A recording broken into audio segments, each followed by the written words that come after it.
It's time for Football at 4 with Geoff Mosher. My personality is I want to win badly. I want to win more Lombardis for Philadelphia and our fans. We got the greatest fans around, and I will do everything possible. Powered by the Inside the Birds podcast. Now, live from inside the Matt Black Kia Studios. This is Football at 4. All right, time for Football at 4 as the new league year opens. Right now, it is powered by the Inside the Birds podcast, which drops with a new edition tomorrow at 6 a.m. And it is brought to you locally by Dr. Lyle M. Back for everything from skincare to cosmetic surgery.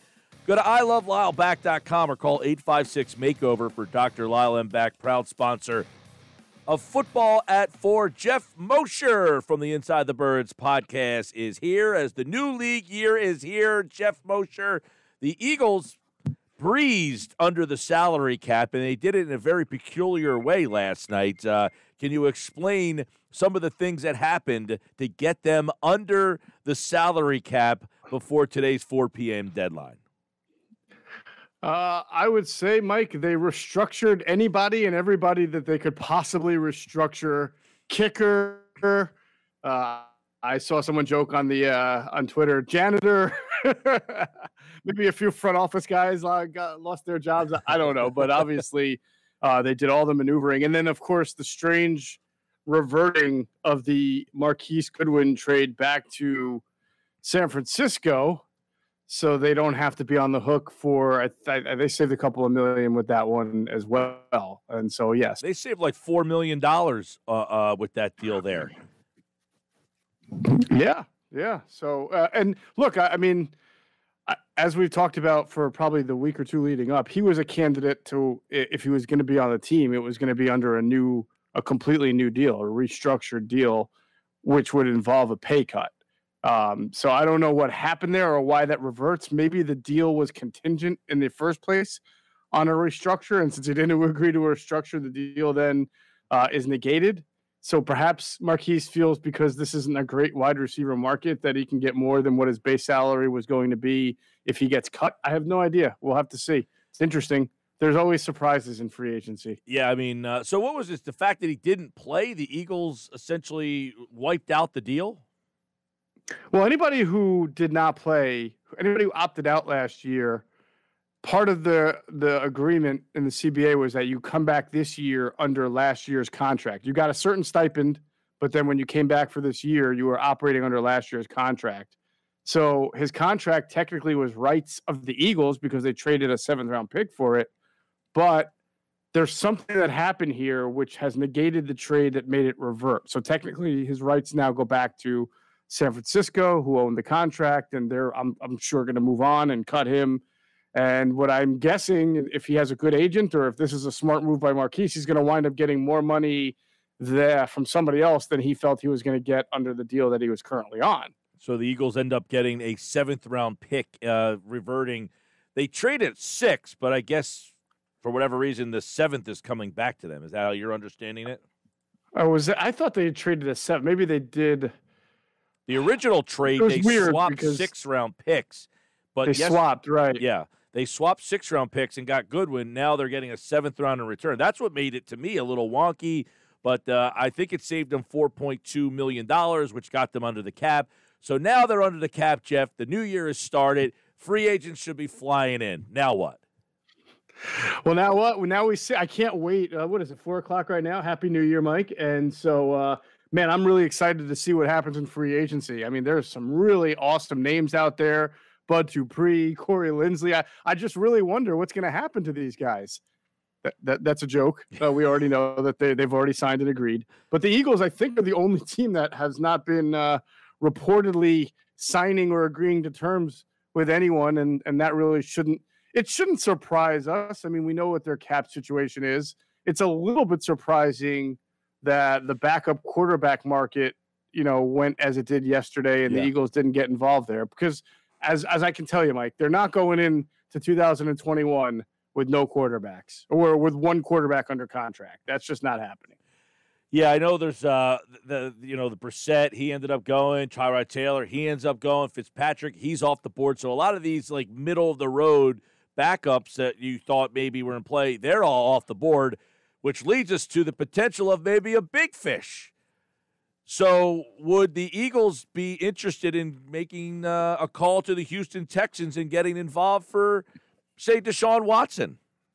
Yeah, I mean, look, we know how aggressive the Eagles are, and they obviously, on one hand, they're talking about Jalen Hurts, and I'm sure that that's probably their most likely plan to go forward. But I don't think that's going to preclude them from being aggressive as situation presents itself, and they always are, whether it's a quarterback, big-time wide receiver, or pass rusher. So I imagine a lot of teams have called the Houston Texans about Deshaun Watson.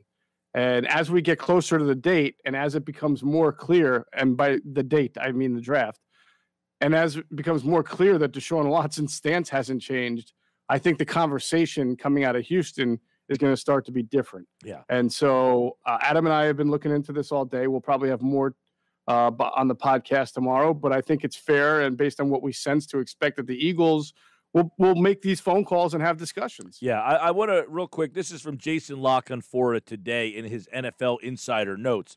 Quote, I hear that it's very much at the ownership level, as one league source put it. No action for the Eagles. It has to be killing them. Another GM said, quote, would Howie trading for Watson surprise me? No, now that you mention it.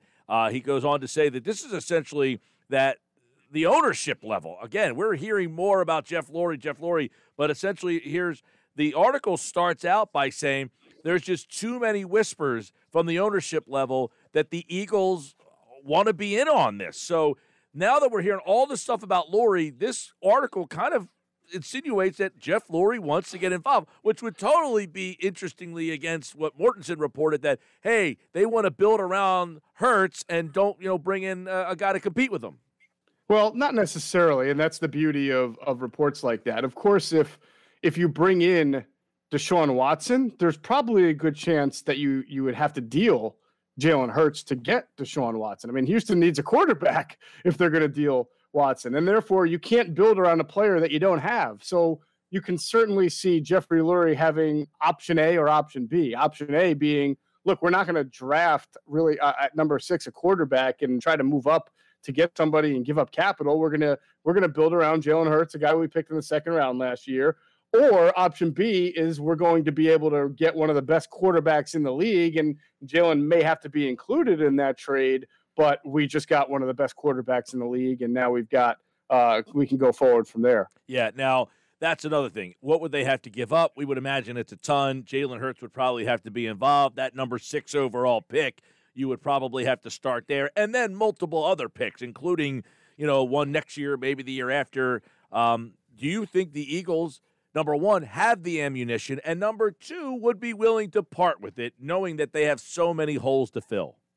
Well, I mean, I think any team has the ammunition as long as you're willing to give up a lot of first-round picks, right? I don't know that they have maybe more attractive ammunition compared to a team like the Jets. If the Jets wanted to get in, I think the Jets have multiple first-round picks this year and next year, if I'm not mistaken. Plus, their picks are even higher than the Eagles are. So this puts Houston kind of in the driver's seat as far as how badly do you want this guy and how willing are you to outbid the next team. And so that's where the Eagles kind of have to figure out what is their point of return. In other words, what are they willing to give up and what are they willing to just walk away from because that's just too much. I think the Jets face this as well. Any team that trades multiple picks, first-round picks, future picks, draft capital, players, whatever, to get Deshaun Watson does not want to be in a position where all they've got is Deshaun Watson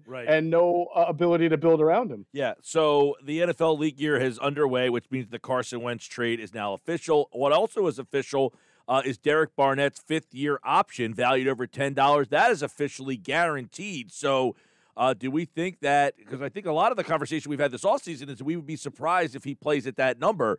Does it look like Derek Barnett will be back playing at that number?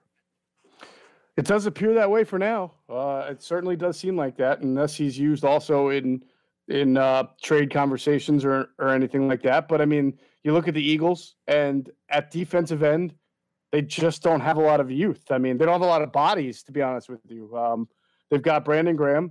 They've got Derek Barnett, and they've got Josh Sweat. And Josh Sweat has been situational for reasons, relating to his knees and his past knee injuries. And Derek Barnett has been off injured. So if you were to get rid of one of those guys, if you were to get rid of Derek Barnett, I mean, I don't know who you would wind up playing a lot of those snaps opposite Brandon Graham, who himself is now north of 33 and a little bit older, very rarely injured, but it could happen at any time. I mean, This is a position that they've got to replenish. Yeah, and Graham, it's funny because, he's played all 16 games, I think 3 or 4 seasons in a row. You wonder, he's been one of the few guys who hasn't gotten hurt over this run of years of injuries. By the way, Rodney McLeod also got restructured. Do you anticipate Rodney being ready for the start of the year? Probably the ACL has been an injury that seems to trend toward 6 months now, 6 to 8 instead of the old year that it used to be like 10, 12 years ago. So I forget exactly what month he injured it in, but as long as he's been getting the right training, which I imagine he has, and rehab and has access to everything, I don't think it's a stretch to say he'd be ready by late August or, September. All right. I want to get your take on this, too, by the way. This is a Les Bowen tweet that just recently came out on the Carson Wentz trade, that Carson Wentz will meet with the media on Thursday, but will not take questions from the Philly media. Wow. That's – man, there have been a lot of things, Mike, that you and I have talked about on this show, and then Adam and I have talked about on our podcast that have really come to surprise us over the past year and a half about Carson. I mean, we've always known about the kind of the hard-headedness from a coaching standpoint, but some of this, whether you want to call it vindictiveness or petty, I don't know what word to describe it, but that to limit the type of questions you're being asked in a press conference goes to show the issue that he has of being challenged both by coaches, by media now. I mean, I'm just speculating based on what you're telling me. I don't know the whole story. Yeah. But I haven't heard that kind of a demand ever. And if I were the Colts, I would accept that. I would say, listen, we can't, there's a thing called freedom of the press here. And while we're a private institution and we don't have to allow it, we're not going to all of a sudden, give into that kind of a demand. This is a press conference, an open press conference, and people should be allowed to ask these questions. And certainly the Colts reporters are probably going to want to ask what happened in Philadelphia as well. Yeah, the tweet from Les Bowen 4 minutes ago. So the Carson Wentz trade is official. I'm told the Colts are doing a Zoom news conference with Wentz on Thursday, but they won't be taking questions from the Philly media. So unless Les, who has an interesting sense of humor, is being funny there, it sounds as if he's saying they are doing a conference, but they will not allow people like yourself and others from the Philly media in there. And this comes off the heels of, Peterson doing that podcast with John Clark the other day and essentially suggesting that a lot of this was all blown out of proportion. Carson has his chance to just squash all of this, and he's not taking it. That's a little surprising, I guess. I mean, you figure it's been so long. He's in a new place. Just get it out of the way. Yeah, I would agree. And that's, if I were the PR director there, I would say, Carson, look, let him ask the question. You can give a vague answer. You mastered that in your 4 years in Philadelphia. You know what's coming, so you can already kind of rehearse what you're going to say. But it's a really bad look for you, for us, and for everyone involved if we just say no Philly media. And that, if I were the PR guy, that's what I would do. And if Carson didn't agree to it, man. You got problems there. That's really rough. Now, you remember the Washington press conference all the way back when McNabb got traded, and a lot of Philly media went down there and asked some tough questions, and it was almost like I remember that like we got a bad rap. A lot of Eagles reporters were getting slammed for going down there and asking some difficult questions to Donovan, but the questions have to be asked, and so this is the job. I'm very surprised by this. Geoff Mosher, Inside the Birds podcast. It drops tomorrow at 6. So let me ask you, now they're cap compliant. The new year is here. I would imagine it's, you're going to keep an eye on these like veteran players who are going to be released. Yesterday, John Clayton was on and said, he counted I think it was, I forget the exact number of how many guys have been released that are strictly just cap casualties, guys that would not have been released had the cap not been lowered by so much. That has put an influx of new talent on the street here. So the Eagles, what kind of guys should we be anticipating that they have their eyes on who are being released? That could be good options maybe on like a 1-year deal. Yeah, first of all, I respect the heck out of John Clayton, but I'm not 100% sure that some of these releases that you've seen of veterans are cap casualties, or if the cap was bigger, they'd be kept. It's not like there are some real Pro Bowl players getting axed right here. I mean, you're talking about guys like Adoree Jackson or the cornerback. Seen a couple of linebackers make it onto the waiver wire, some offensive linemen. One of them asked for his release, the one from the center from Oakland. So he got traded, by the way. He just got traded. Yeah, right. That's right. A.J. Green, by the way, signed with Arizona. That just happened. Yeah, so maybe Janoris Jenkins, who the Saints let go, but then they went and signed Richard Sherman. So, I mean, I'm not even sure that was cap-related or a better fit from a guy that they were targeting there. So who would the Eagles target? You know, a linebacker, a safety, a cornerback, I think would be smart for them. I don't know if it's somebody that just recently got released or somebody. Here's what I think the Eagles are doing, Mike. Because you're looking at guys who are bargain, probably who had some sort of name and need to restore their value. Yes, I mean, you're really, for the Eagles, like you're looking for guys who can come in and hold a position down while you draft guys, and if the guy you draft is better, then you get to play him instead. You know, the 1-year veteran deals. A guy like Xavier Rhodes or Malik. See, Malik Hooker's a little different. Malik Hooker's a safety. He's only played in the league 4 years. He's a good player when healthy, but he's had health issues. So that's the kind of guy that you kind of hope the market, he goes 1, 2, 3 more days, he still doesn't have a deal. Kind of like how the Eagles got Alshon Jeffrey, to be honest with you. The market just wasn't there for a pretty good player who had success because of an injury history, and Alshon, of course, had the PED thing. So the Eagles were able to scoop him up on a 1-year deal. He played well, and then you gave him an extension. You can do that with Malik Hooker. A guy like Xavier Rhodes, a little bit different. He's 30 years old, has made 3 Pro Bowls, but his best days are probably behind him. But he can certainly hold down that spot opposite Slay while you're grooming a Patrick Surtain or somebody else that maybe you get in the draft and you're trying to eventually make that replacement. So I think the Eagles will look for the bargains here on 1-year deals, whether it's a young guy who's been hurt or a veteran who's just still trying to give you something like Patrick Robinson was in 2016. That's exactly the name that I was thinking of. Geoff Mosher, the Inside the Birds podcast. It drops tomorrow. What are some of the hot topics that at 6 o'clock tomorrow you guys will be discussing? Well, we're certainly going to talk a little bit more about Deshaun Watson. Eagles offensive line.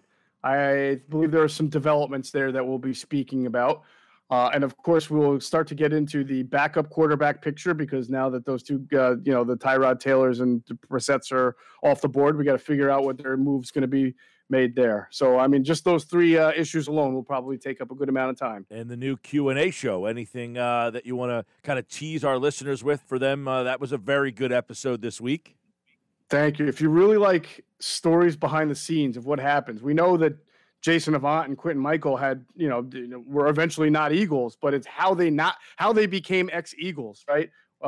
Were great stories, specifically with Avant and his dealings with Chip Kelly, which were where he was very open about. So everybody's got to hear that. And Quentin Michael and his dealings with Andy Reid on a way different level were very candid. And then those guys went and broke down the defensive back situation that the Eagles have now. Yeah. And then some of the free agents. Both of those guys were really up on the free agent landscape. I thought they had some interesting comments about guys like Kenny Galladay, who's out there, and then of course Rhodes and Hooker, who we just spoke about. All right, check that out. Inside the Birds podcast tomorrow, dropped at 6. Q&A with Avant and Quentin Michael. Very good stuff, behind the scenes, inside stuff there.